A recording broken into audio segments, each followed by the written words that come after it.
ये ठीक भाई हमरा लाइक आवा करो तो खुल के आवा चलो आवा छपका से अयो छपका से ए जे अरे त पर तुम में आसो सोहर गावे ले गाई के सुनावे ले गाई के सुनावे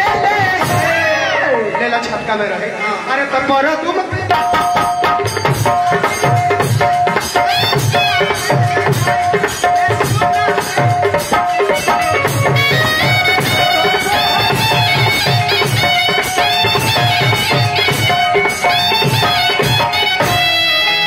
देखिए ही जे रोशन बाबू कहले कि हमरा के गुरुजी लौंडाई ना सिखौले अगर मतलब ही दूसरा गुरु के ज्ञान के बोले थोड़ा मोड़ा चले आदरणीय हमने के भाभी जी अभय भैया के धर्मपत्नी बहुत माने और पीके भैया के कमल द्वारा हर कलाकार को पुरस्कार मिलल बा भैया के बार-बार अभिनंदन करम। लेकिन हमारी प्रोग्राम में देखिए आप पैसा देता होने के लायक 20 पड़ता है अपन नाम लॉकडाउन रख लेता ना कैसे देखा था अरे कि रोशन भैया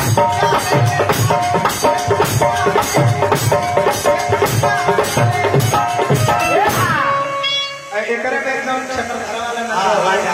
आजा ए लाला ना जुगे बोलो ए हवा तो मोहन उठ सो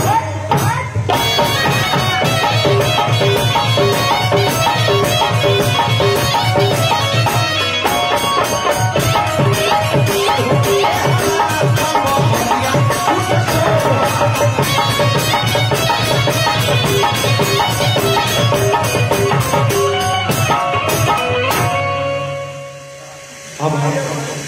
बस फसल पेट फांसी है माहौल ना नहीं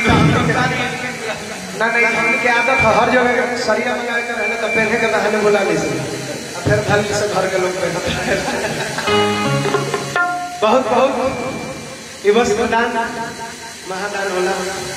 जनता के लिए जानकारी नहीं है अब तारा मिलन तो तुम्हें न जाने हमरा तो यूज में नहीं था काहे खातिर जाने हमने के गुरु जी के धर्मपत्नी के माध्यम से ये दोनों कलाकार के वस्त्र दान प्रदान भइल पैसा मिल गई छोड़ो आप पैसा के आज हम कहब ना दूसरा जगह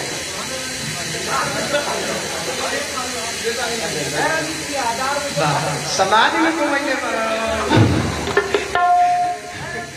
बहुत रुपया पुरस्कार दिहनी रंजित भैया बार-बार बोलोगे मतलब आशीर्वाद के प्रतीक्षा सोहर के ही सलापन भगवान के जल्दी एक को माथे चरण लागो काम और का विचार बड़ो जी कह सोहर त समाप्ति की ओर बा